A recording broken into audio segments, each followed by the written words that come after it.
Hey everybody, welcome to the Leek. I'm John as always, and we are here at the Gamers Emporium to open some product. We're going to open some Masters 25 boxes. It's Wednesday, so the store got them in. Sean needs to open a bunch of them so that he can fill the binders, fill the display case, and have the cards ready for sale on Friday. So we're going to open some boxes, see what's in there, but more than just that, we're going to address some conspiracy theories and drama, because you guys know how much I can't stand those. So we're going to open some boxes and see if we get duplicate boxes or not.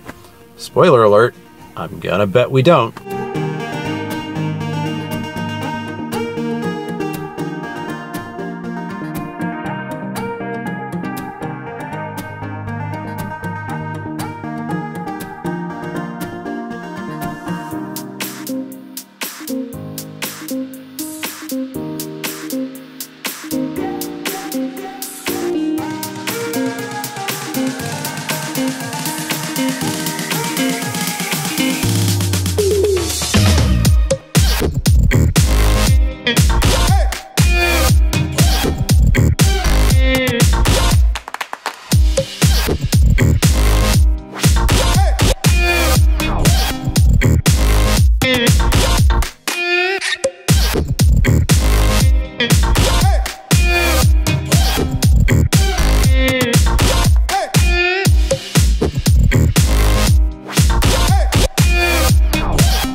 So there you go, 2 boxes opened and 8 duplicates across the entire thing. It might look like 7 in the video. I forgot to stack the Azuzas. There's one up at the top and one down at the bottom. We got some good hits. We got a Jace. We got a few filter lands. The first box was definitely a lot better than the second box. The second box, not so great. But no evidence whatsoever of this duplication problem that's supposed to be happening. And let's talk about the duplication problem. Let's talk about sensationalism, believing things without evidence. Let's talk about magic packs. Let's talk about statistics, as fun as that may sound. All of this controversy, all of this drama that's been happening has been based off of a single video with 2 boxes. That is not a trend. That is not a pattern. That is one little piece of data. You can't take that tiny piece of data and say, aha, there's a problem with Masters 25, because that video, that evidence doesn't suggest there's any problem whatsoever. And that's because of the way Magic booster boxes work. They are not random. The cards do not fall into a drum and a magical elf turns them and people hand sort them into packs. That's not how it works. They're printed by a machine, they're cut by a machine, they're collated by a machine, they're packed by a machine. You never ever will open a box that has 36 Jaces. You'll never open a box that has 36 copies of the same rare. You'll never open a box that has, 36 Fetid Heaths or whatever, because of the way it's sorted. And that means that there is a pattern. Historically, there have been problems with that pattern. Return to Ravnica notoriously had such a short, unvaried pattern that you could actually map the boxes. You could say, I opened this rare in this position and guarantee that a certain other rare was in a certain other position because the pattern was too short. That's happened with a few sets in the Magic's history. But in the past 5 years or so since Return to Ravnica, that problem hasn't really existed.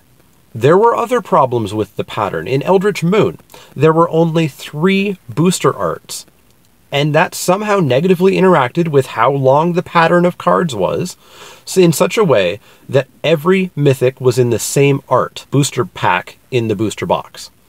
So if you opened a box and there was a mythic in the Tamiyo pack, every mythic would be in a Tamiyo pack. So you could avoid the other 2 packs and never miss on getting a mythic. There are problems with the pattern. It's happened before. However, that's the key thing to know, is that there are patterns with Magic cards. Now, ideally, and what appears to have happened with Magic products for the past 5 years or so, is the pattern's gotten longer. The pattern's gotten more varied in such a way that if you open a box, if you take any snapshot of that pattern, you can't reliably tell where in the pattern you are. And so it appears random. It functions as random. Shady stores, shady people can't easily just figure out what packs have good cards in them and what packs don't. And Masters 25, based on all the evidence that I've seen, several streams have happened, several videos have happened. I'm not the first by any means without this problem. It seems that Masters 25 is fine. So that gets out of the way the idea of Magic packs being random. They're not. They are pseudo-random. There is a pattern to them. And so when you see someone open 2 boxes with identical rares, it's not astronomically impossible for that to happen. A lot of people are saying, well, this pack has to be this rare and this pack has to be this rare, and therefore it's 1 in, what did I see? I think it was 8.6 to the power of 35 chance of happening. And that's not true, because the packs are not independent of each other. It's not an infinite possibility of what rare might be beside that other rare. So the odds are actually significantly better than you think of there being a box that shares all of its rares with the other box, because the boxes are just snapshots of that pattern. They're not true random. So the odds are a lot better. But how did somebody who has a big YouTube channel get their hands on this box? Did they figure out the pattern? Not necessarily. Winning the lottery is basically impossible. It's astronomically difficult to win the lottery. But if you turn on the news, you will see a lottery winner every single week. Sometimes multiple. Because that's what is shown. That is what gets people excited. That is what gets people talking. I'm not going to make a video for every single set talking about how I opened this box and it was different than somebody else's box, because that's boring. I do box opening videos. I do them for fun. I don't do them because it's exciting that I opened a box different than somebody else. But when somebody opens a box that is the same as somebody else, or they open the same box themselves, that's going to get the views. But it doesn't mean that it's a real problem. So the important takeaway of all of this is, don't believe sensational claims wholesale. If something crazy happens, if some crazy claim happens, ask questions. Look for evidence. Look for more data. Don't just jump to the worst possible conclusion, cancel all of your pre-orders, determine that this company is horrible and this product is dying because of 2 data points. Get a bigger sample, and maybe it won't look quite as bad. Maybe you'll see that it was actually a bit of a fluke, and that's what it seems to have been to me. So anyways, that's going to bring this video to a bit of a close here. You guys know I hate conspiracy theories and drama and sensationalism in Magic. I like people to be rational and approach things with data and evidence and not just tilting at windmills and thinking about all them crazy conspiracy theories that are going on, because they're not going on. There's no grand conspiracy going on here. But anyways, when it comes to sealed product, if you're looking for certain cards, don't buy sealed product. Buy the singles. If you enjoy opening sealed product, if you enjoy drafting, buy the sealed product. Nobody's wrong to buy or not buy sealed product. Nobody's wrong to only buy singles or not buy singles. People can buy what they want. People can enjoy what they want. And that's what Magic should be about. So keep enjoying Magic. I'm going to keep enjoying Magic. I'm going to draft Masters 25 Friday. We're going to have a vlog. I'm going to be streaming it. I'm going to be drafting it for Spiky Saturday. I've got a box of my own. I bought a box, and I'm going to draft it on stream, hopefully, with some people from the store and get card recognition software, and hopefully it'll be a good stream. So stay tuned for all of that. As always, if you like the content, click that thumbs up button. Click subscribe if you want to see more. And if you do have questions, comments, or suggestions, let me know. Otherwise, see y'all next time.